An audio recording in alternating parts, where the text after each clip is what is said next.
Beleza, galera? Dando sequência então aos nossos princípios fundamentais do direito penal. Próximo princípio que vamos estudar, o princípio da irretroatividade da lei penal mais severa.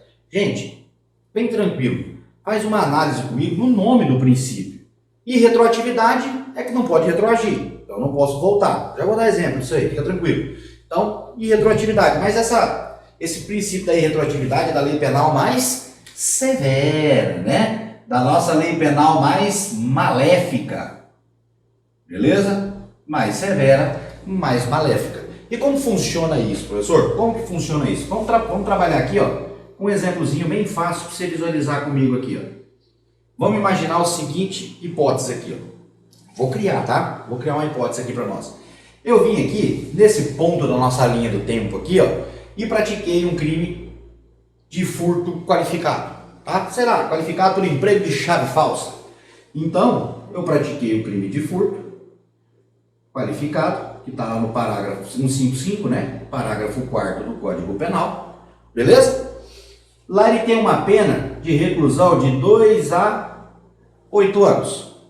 Tudo bem até aqui? Peguei uma peninha de 2 a 8 anos. Então, esse é o crime que eu pratiquei aqui, ó, nesse ponto. Tá joia?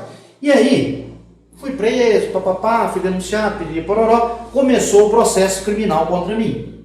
Então, estou sendo processado aqui, ó. Estou sendo processado. Quando chegou aqui no meio do processo, tá? Meu processo estava em andamento. Quando chegou no meio do processo, entrou uma nova lei. Tá, isso aqui é hipótese. Agora é hipótese, aqui é verdade, mas aqui é hipótese. Só para você entender o princípio. Tá? Hipoteticamente, imagine que entrou uma nova lei dizendo agora que esse furto qualificado que eu pratiquei não é mais de 2 a 8. Agora imagine hipoteticamente que a pena foi de 5 a 10 anos. Então veja que eu pratiquei, na época que eu pratiquei o crime aqui, 2 a 8. Vim sendo processado criminalmente, veio uma lei posterior e falou assim, ó, agora vai ser de 5 a 10. Continuou o meu processo. Chegou o final aqui, ó, o juiz foi me dar uma sentença. Quando ele vai me dar a sentença, ele vai aplicar a primeira lei ou a segunda lei? Volta para o princípio, pô.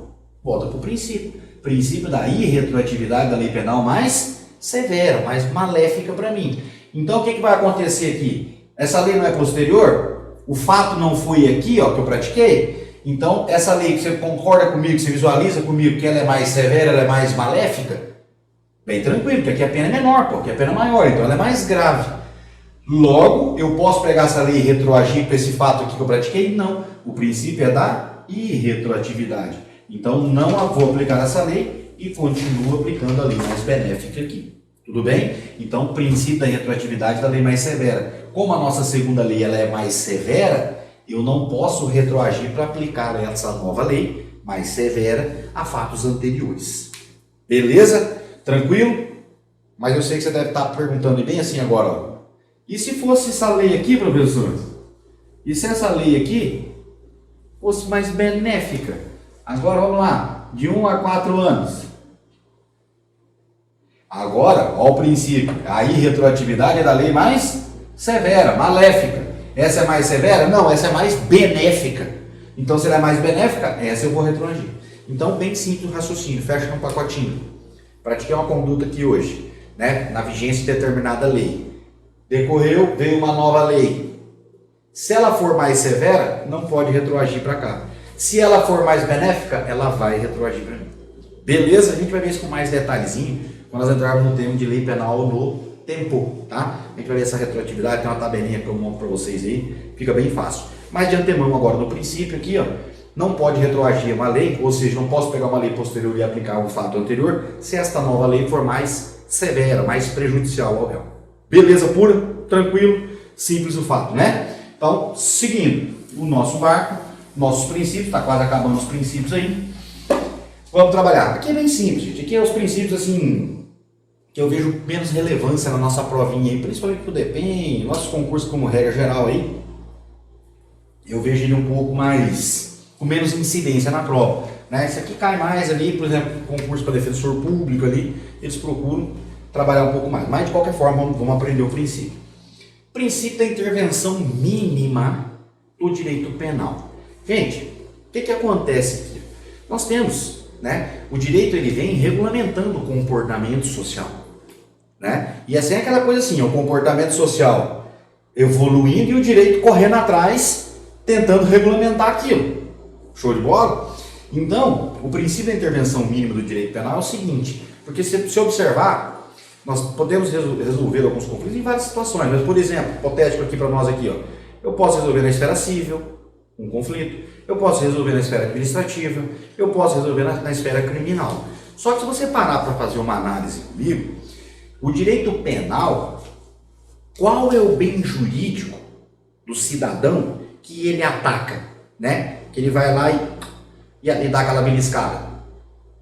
Qual que é o bem jurídico que é protegido aí? Que ele vai lá e pum, e pega esse bem jurídico? A nossa liberdade, tá? Nossos direitos fundamentais é um dos principais, né? Nós temos os principais direitos fundamentais, nós temos que é a nossa liberdade. Então o que acontece? O direito penal ele vem e tira essa tua liberdade, quando ele combina uma pena lá. Então o que esse princípio quer dizer? É o seguinte, quando aquela conduta, né, quando aquela conduta não for mais tão relevante no meio social, o direito penal não tem que intervir. Logo, o direito penal só vai atuar em condutas praticadas aí pela sociedade, ele só vai atuar quando? Ele só vai atuar em condutas relevantes. Se não for mais tão relevante, o direito penal não tem que intervir. Então, ou seja, são condutas de fato relevantes que ele vai poder atuar. Por isso que a intervenção do direito penal, ela sempre no nosso meio, no meio social, ela tem que ser sempre mínima. Tá? Ou seja, a preferência é que se resolva nos outros ramos do direito, que não se resolva no direito penal. Tá? Joia? Somente condutas relevantes. Vou te dar um exemplo de uma conduta, um exemplo que aconteceu. Era uma conduta relevante e depois deixou de ser relevante. Então, se ela deixou de ser relevante, para o relevante que eu digo, para o direito penal, gente. Estamos dando direito penal, beleza? Não viaja na maionese aí não. Até o ano de 2005, 5 ou 2006, o crime, nós tínhamos um crime do artigo 240, que era o crime de adultério. Né? Quando foi no ano 2005 ou 2006, não me recordo agora, mas foi nesse ano, desses 2 anos com certeza, veio a lei e revogou, falou não é mais crime. Por que ele revogou? O direito penal deixou de intervir ali, que para o direito penal essa conduta não se tornou mais relevante. Não se tornou mais relevante. Então, num resumão, num pacotinho para você aí, ó, princípio da intervenção mínima, o direito penal só vai atuar em comportamentos que de fato são relevantes. Tudo bem? Então, quanto menos o direito penal vier e dar pitaco lá na vida da sociedade, melhor. Tudo bem? Por que quanto menos melhor? Porque o direito penal ele atinge qual bem jurídico que nós falamos? A nossa liberdade. Princípio da proporcionalidade da pena. Gente, proporcionalidade da pena, bem fácil, né? Quando você vai ver como é que vai ser dosada a minha pena? À medida da minha culpabilidade. Culpabilidade nós vamos ver depois. O que significa culpabilidade? Culpabilidade significa um juízo de reprovabilidade naquela conduta. Então, quanto mais reprovável minha conduta, maior a minha pena. Quanto menos reprovável, menor minha pena. Então, minha pena ela tem que ser dosada exatamente o quê? De forma proporcional. Né? Por isso que o princípio fala, ó, chamado também de princípio da proibição de excesso. Né? Excesso de determinada pena. Então, ou seja, não pode ser aquela pena maior. Um exemplo dessa pena aqui, um exemplo dessa violação desse princípio da proporcionalidade da pena, eu me lembro de um caso concreto, só para você visualizar comigo aí, ó, bem fácil. Foi o caso Lindenberg. Lembra do Lindenberg que matou lá a Eloá? Né? Paixão, não sei se era chifre que estava rolando ali, mas deu merda lá para a menina. O que aconteceu? A juíza, quem sabe foi um crime doloso contra a vida, então foi julgado pelo júri, o júri condena, mas quem dá a pena, o quantum da pena, é o juiz presidente do tribunal do júri.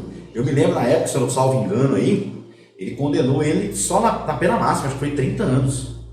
E aí assim, porra, todo mundo falou, pô, uma pena pesada.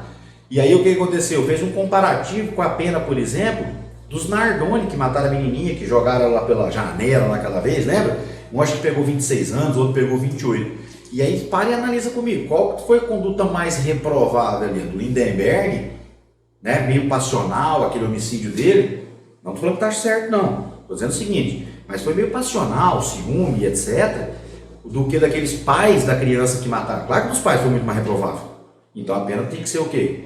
Maior do que a do Lindenberg. Então o Lindenberg foi desproporcional. Me recordo na época que eles recorreram da pena e depois conseguiram diminuir e aí ficou a pena justa. Ou seja, nessa condenação na primeira instância, foi violado o princípio da proporcionalidade da pena dele, sim. Beleza? Tranquilo? Então, bem simples e bem fácil. Agora, a gente vai dar um tempinho com vocês aí. Já já a gente volta aí no próximo vídeo, já trabalhando com um segundo tema. Terminamos os nossos princípios e agora a gente vai entrar no outro tema daqui a pouco, né, da nossa eficácia da lei penal no tempo. Tá joia? Daqui a pouquinho a gente volta aí. Valeu!